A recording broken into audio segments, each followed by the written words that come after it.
Tech engage.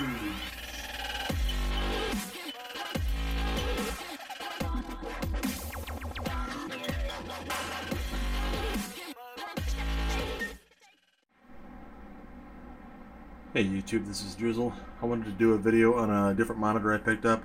I did finally sell off my Samsung CS7091 quantum dot panel for a pretty good chunk of change, and I've been wanting one of these for a while. This is the Acer XB321HK. I don't know if you can read that up. There you go. And this is a 4K. This is an Acer Predator series monitor. It's 4K, 60 Hertz, which it's not as high a refresh rate, but it's got G-Sync and IPS panel. And I've been wanting one of these for a while to try out the 4K with G-Sync, and I gotta say it's pretty good. You need pretty ridiculous hardware to keep at the constant 60 frames a second in 4K. That's about the only beef I have with trying to maintain this, but it does a pretty good job.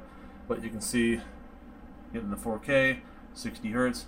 It is only 8-bit color depth, but it uses a FRC, which I think is short for frame rate control. And what that called, another word for it is dithering. And what that does is it uses some trickery to make the it blends colors to give you the impression of a 10-bit panel. So even though it's 8-bit, it looks pretty close to 10-bit. A lot of monitors use that technology. And basically what you need, this is a 32-inch panel, by the way, so this is about the biggest I would want. Like, I'm trying to sit back a little bit so you can take it all in, but you really wouldn't want much of a bigger monitor than this for PC monitor use. I feel like I've already got to sit back a little ways from it to kind of, be able to see everything.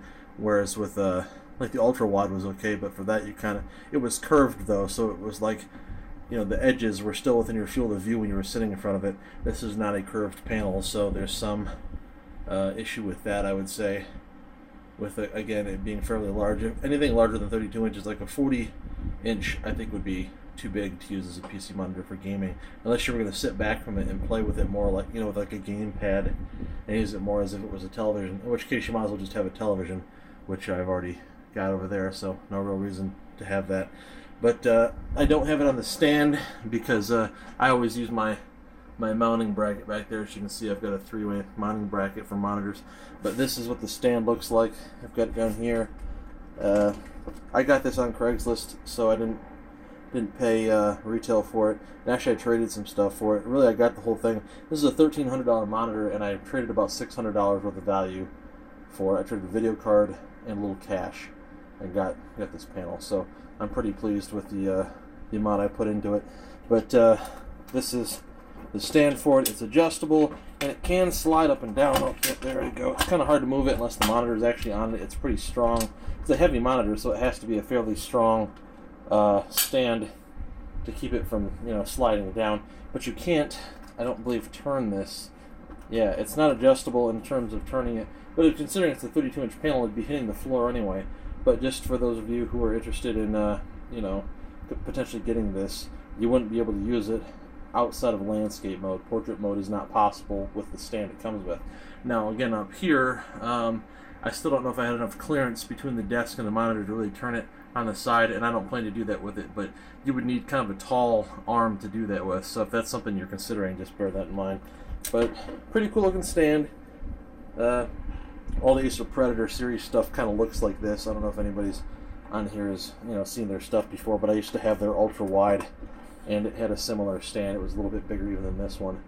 But like I said, the 4K 60 Hertz may not be a super high refresh rate, but if you maintain 60 frames a second and you have G-Sync, it's pretty buttery smooth. It's not, if it was 100 Hertz or something, obviously it'd be preferable, but it's pretty good. I've got Black Desert going right now.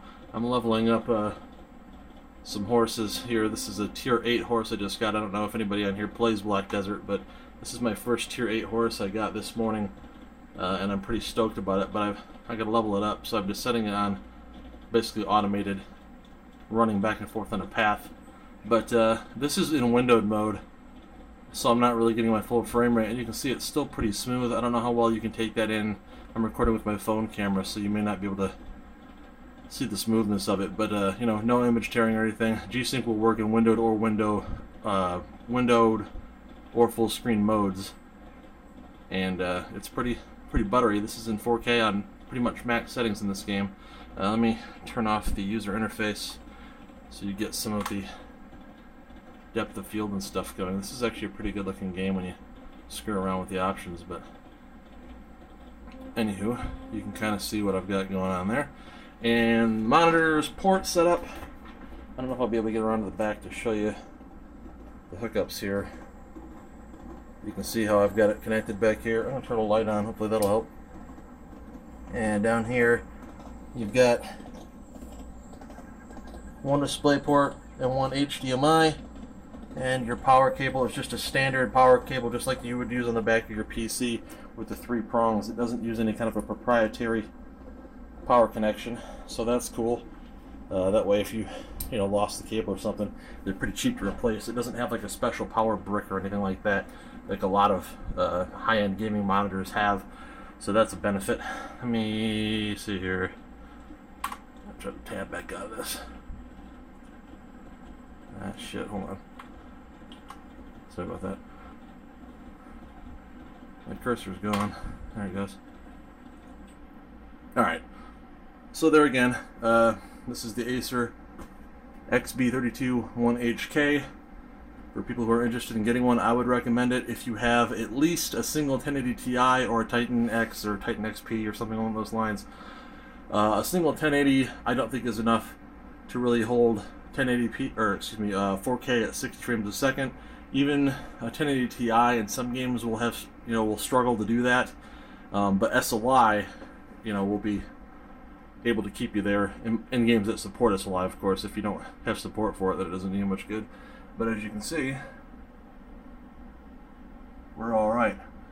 So, if anybody has any questions, please be sure to ask them in the comment section, and I'll answer them as best I can. Anybody needs any advice on how to set it up, or any questions like that, let me know. But I appreciate everybody watching the channel. As always, this has been Drizzle, and I'll go ahead and make sure to put up more videos soon. Thanks for watching, and have a great one. Bye.